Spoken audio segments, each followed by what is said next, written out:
বন্ধুরা, আমি এখন আছি মুন্সিগঞ্জ জেলার তথা বাংলার প্রথম রাজধানী বিক্রমপুরে। আমার পিছনে এখন যে বিশাল দুর্গটি দেখতে পাচ্ছেন, এটি হচ্ছে ইদ্রাকপুর দুর্গ। বন্ধুরা, কথিত আছে এই মুঘল শাসন আমলের ষষ্ঠ রাজা আওরঙ্গজেবের আমলে এই বাংলার প্রথম সুবেদার ছিলেন মীর জুমলা। মূলত তারই তত্ত্বাবধানে এই দুর্গটি স্থাপনা হয় 1658 থেকে 1660 খ্রিস্টাব্দে। চলুন বন্ধুরা, দেখে আসি এর ইতিহাস। বন্ধুরা, তৎকালীন ইদ্রাকপুরে জলদুর্গটি নির্মাণ করা হয়েছিল পূর্বে মেঘনা এবং উত্তরে ধলেশ্বরী নদীর গা ঘেঁষে। মূলত মগ, জলদস্যু এবং পর্তুগিজদের হাত থেকে রাজধানীকে রক্ষা করতেই এই দুর্গটি নির্মাণ করা হয়। এই দুর্গটির মূলত দুটি অংশ। প্রথম অংশটিতে রয়েছে দুর্গে ঢোকার মূল প্রবেশ পথ, আর ভেতরে ঢুকে রয়েছে একটি পুকুর, এবং দুর্গটির এই অংশে চার কোণে রয়েছে প্রতিরক্ষার জন্য 4টি ব্রুজ। অন্যদিকে দুর্গের দ্বিতীয় অংশে রয়েছে বিশাল গোলাকৃতির একটি মঞ্চ এবং প্রতিরক্ষার জন্য রয়েছে মাত্র একটি ব্রুজ। যদিও এই দুর্গের মূল প্রতিরক্ষা ব্যবস্থা করা হতো এই মঞ্চ থেকেই।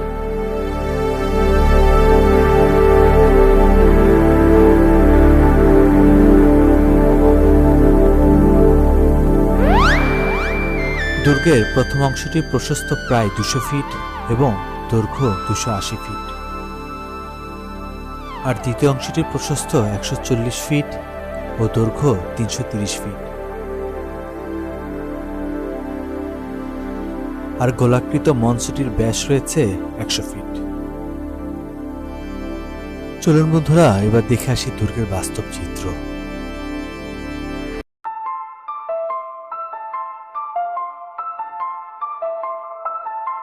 এটি হচ্ছে দুর্গে ঢোকার মূল এবং একমাত্র প্রবেশ ফটক।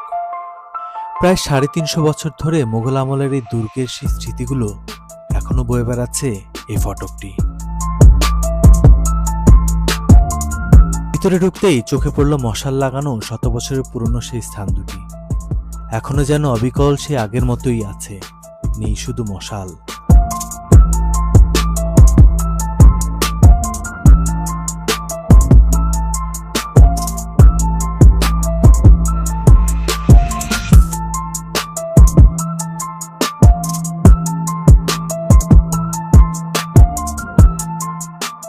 ফটকে ঢুকতেই চোখে পড়বে শান বাঁধানো পুকুর ঘাট।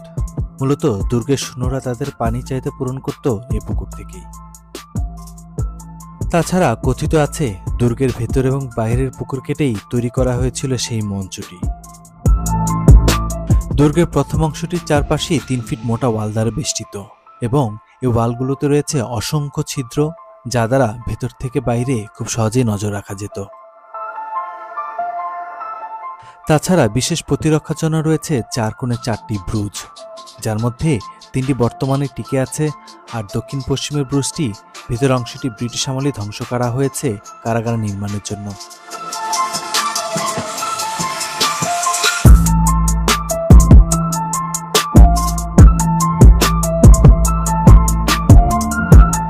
তৎকালীন সময়ে প্রতিটি দুর্গে প্রতিরক্ষার জন্য তৈরি করা হতো বিশেষ ব্রুজ, আর এই ব্রুজ থেকে মূলত কামানের গোলা ও গুলি ছোড়া হতো শত্রুপক্ষের দিকে।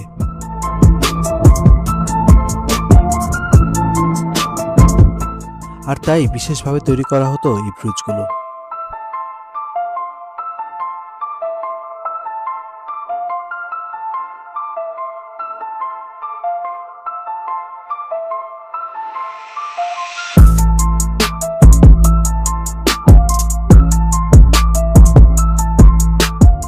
বন্ধুরা, এটি হচ্ছে দুর্গের কারাগার, যা পরবর্তীতে জাদুঘর হিসেবে ঘোষণা করা হয়। 1857 সালে সম্রাট বাহাদুর শাহ জাফরের পরাজয়ের পর 1858 সালে শুরু হয় ব্রিটিশ শাসন। মূলত তারপর কোন এক সময় ব্রিটিশরা দুর্গের দক্ষিণ পশ্চিম কর্নারে এই কারাগারটি নির্মাণ করেন।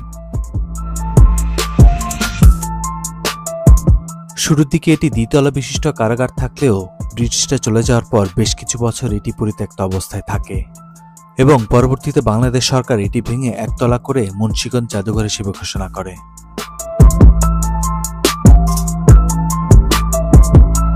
তৎকালীন সময়ে প্রতিটি দুর্গে তৈরি করা হতো গোপন সুড়ঙ্গ। তেমন একটি সুড়ঙ্গের দেখা মিলল এই দুর্গেও। কথিত আছে এই দুর্গের সাথে এই সুড়ঙ্গের মধ্য দিয়ে লালবাগ কেল্লা, হাজীগঞ্জ ও সোনাকান্দা দুর্গের যোগাযোগ ব্যবস্থা ছিল।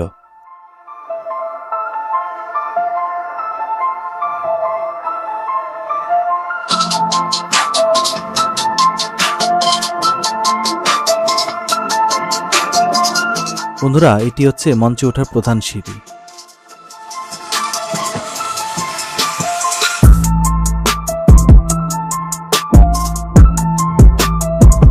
যেহেতু মঞ্চে দুর্গের প্রধান সেনাপতির কার্যালয় ছিল, ফলে বিশেষ নিরাপত্তার জন্যই এই সিঁড়িটি এবং গেটটি নির্মাণ করা হয়।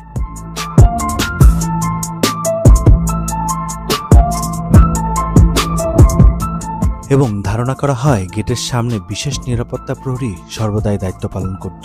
শুধু তাই নয়, গেটের সামনের দুপাশে বিশেষ নিরাপত্তা দেয়াল তৈরি করা হয়, যা ভিতর এবং বাইরের দৃশ্য একদমই ভিন্ন।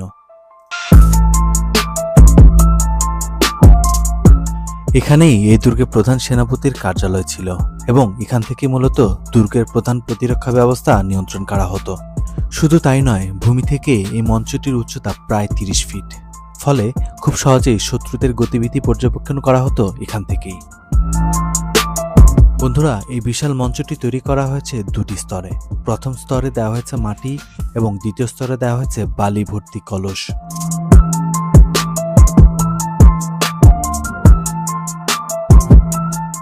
বিশেষজ্ঞদের মতে এই মঞ্চটিকে ঠান্ডা রাখার জন্যই কলসের ব্যবহার হয়েছিল। আবার কেউ কেউ বলছেন শত্রুপক্ষের কামানের গোলার আঘাতে যেন পুরো মঞ্চটি ধ্বংস হয়ে না যায়, এজন্যই কলসের ব্যবহার। কথিত আছে উপমহাদেশে মাত্র দুটি দুর্গে এই কলসের ব্যবহার করা হয়েছে। একটি হচ্ছে লাহোরের কেল্লা, অন্যটি হচ্ছে ইদ্রাকপুর কেল্লা।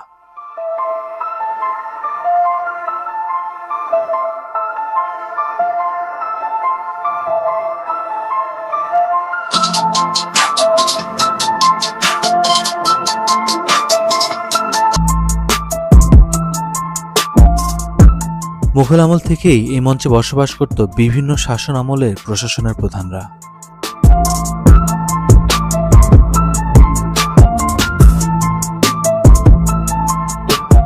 ধারণা করা হয় এখানেই ছিল হাম্মামখানা।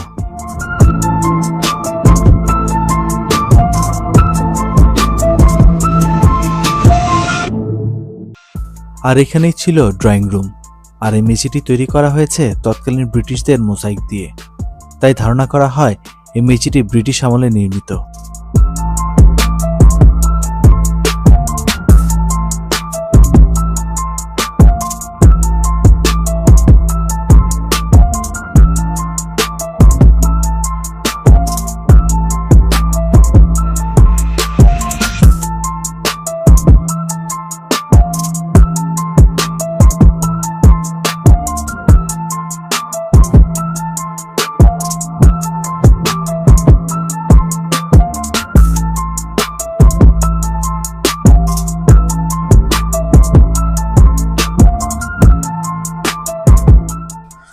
বন্ধুরা, এই পথটি মূলত ব্যবহার করত এখানকার সৈন্যরা গুপ্ত পথ হিসেবে।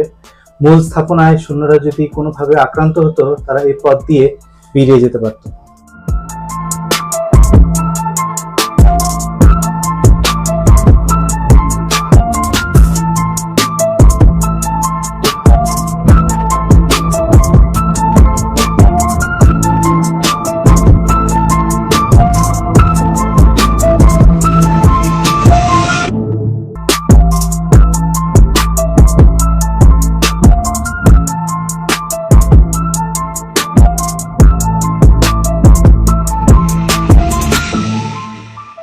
বন্ধুরা, ইদ্রাকপুর কেল্লা থেকে আমি আপনাদের আজকে বিদায় জানাচ্ছি।